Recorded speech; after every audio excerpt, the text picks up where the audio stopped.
السلام علیکم ویورز. میں ایک دو جگہ پہ ایکسپلین کر چکا ہوں، لیکن اب آپ لوگوں کی طرف سے بھی یہ تقاضا ہے کہ میرے پاکستان چھوڑنے کی جو خبریں ہیں ان میں کتنی صداقت ہے، کتنی حقیقت ہے.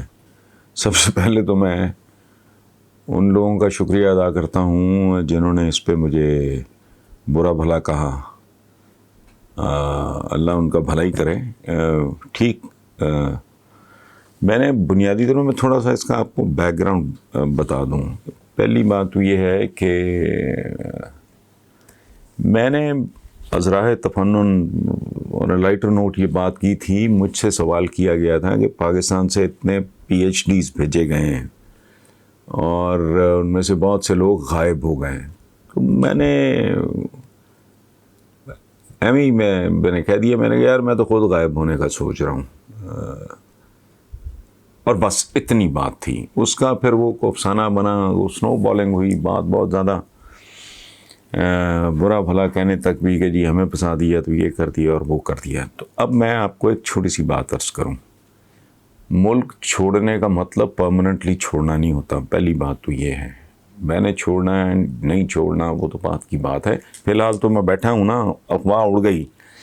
میری بہنیں ہیں انگلینڈ میں، امریکہ میں، میرے ان لاز ہیں باہر، ان کے فون آنے شروع ہو گئے، آپ نے چھوڑ دیا. بھائی میں نے کہا کدھر چھوڑ دیا، ہم تو گھر پہ بیٹھے ہیں. اچھا، مزاج یہ ہے کہ میں تو پاکستان بننے کے بعد یہاں پیدا ہوا تو میرے بزرگ 3 شہروں سے مائیگریٹ کر کے آئے تھے. ایک جالندھر، ایسٹ پنجاب کے جالندھر، امرتسر اور لدھیانہ.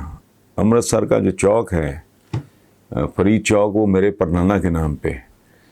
تو میرا تو اس کے ساتھ کوئی لینا دینا نہیں تھا، لیکن جب میں پہلی بار ایسٹ پنجاب گیا ہوں، میں وہاں سے ان 3 شہروں کی مٹی لے کے آیا، جو بیلی پور والے گھر میں نے خاص کیاری میں اپنی پاکستانی مٹی کے ساتھ مکس کر کے میں نے اس پہ گلاب لگائے.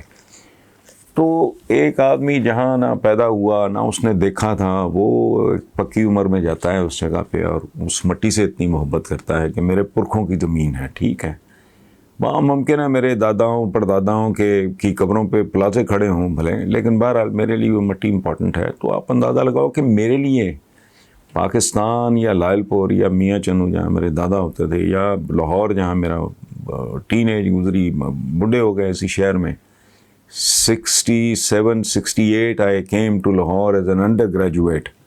تو عمر کا ایک حصہ یہاں گزرا، تو اس کو چھوڑ کے جانا تو وہ نہیں ہوتا. لیکن اس کا ایک دوسرا ڈائمینشن یہ ہے کہ بچے، بیٹی میری فائنل ایئر میں ہے میس کمیونیکیشن کے. بیٹا اے لیول اس کا 2-4 مہینے میں مکمل ہو جائے گا، وہ یونیورسٹی جوائن کرے گا. ایک کنسیڈریشن ہو سکتی ہے کہ ہم چند سالوں کے لیے شفٹ کر جائیں بچوں کی ایجوکیشن کے لیے، چونکہ میں اتنا ماڈرن نہیں ہوں کہ بچوں کو بھیج دوں، خاص طور پہ میں بیٹی کو بھیج دوں. حالانکہ ان کے ننیال ہیں وہاں، ہمارے پاس بے شمار الحمدللہ آباد گھر ہیں امریکہ میں. میری سب سے چھوٹی بہن ہے ڈیٹرائٹ میں، باقی میرے ان لاز جو ہیں وہ سارے وہاں ہیں. سو ایجوکیشن کے لیے ایک آپشن یہ ہے کہ ملائزیا چلے جائیں، وہاں دنیا کی ٹاپ کی یونیورسٹیز کے کیمپسز ہیں، وہاں چلے جائیں تو ظاہر ہے میں ساتھ جاؤں گا. ایک آپشن یہ ہے کہ انگلینڈ چلے جائیں. ہماری یہی بیلی پور میڈیا ہاؤس، یہی ہمارا جو میڈیا ہاؤس ہے، یا ویب ٹی وی وغیرہ، یہ ہم نے انگلینڈ میں بھی پروسیس کا شروع ہو گیا، وہاں انکارپوریٹ ہو جائے گا یہ، تو وہاں شفٹ. تو اس طرح کی ہیں. یہ ہوتا ہے نہیں ہوتا ابھی، یا ممکن ہے میں خود واپس یہاں رکا رہا ہوں بچوں کو اور اپنی اہلیہ کو کہوں کبھی تم جا کے ان کی وہاں گارڈین بن کے. تو اس طرح کی بات ہے. دیر از نتھنگ سیریس کہ جی پی ٹی آئی سے مایوس ہو گئے یا ملک سے مایوس، اس سوال ہی نہیں پیدا ہوتا. میرے پاس وہ مایوس ہونے کا بھی وقت نہیں ہے. میں عمر کے جس حصے میں ہوں، میں تو اکثر یہ بات کرتا ہوں کہ بڑے جو کرنسی نوٹس ہیں وہ تو میرے زندگی کے خرچ ہو چکے ہیں.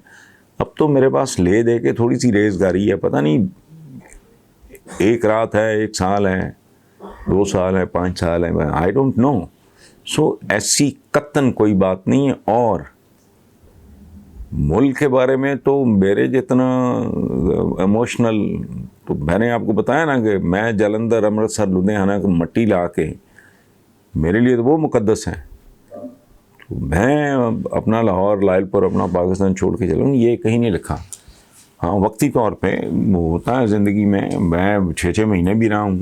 ایک زمانے میں سعودی عربیہ میں 1 گو میں 6 مہینے رہتا تھا, آنا جانا لگا رہتا تھا, تو یہ ہو سکتا ہے. لیکن ملک چھوڑ جانا یہ اس طرح کی بات نہیں. تو آئی ہوپ کہ اب اس پہ مزید بات کی کوئی گنجائش نہیں. باقی جو اللہ بہتر کرے. Thank you very much.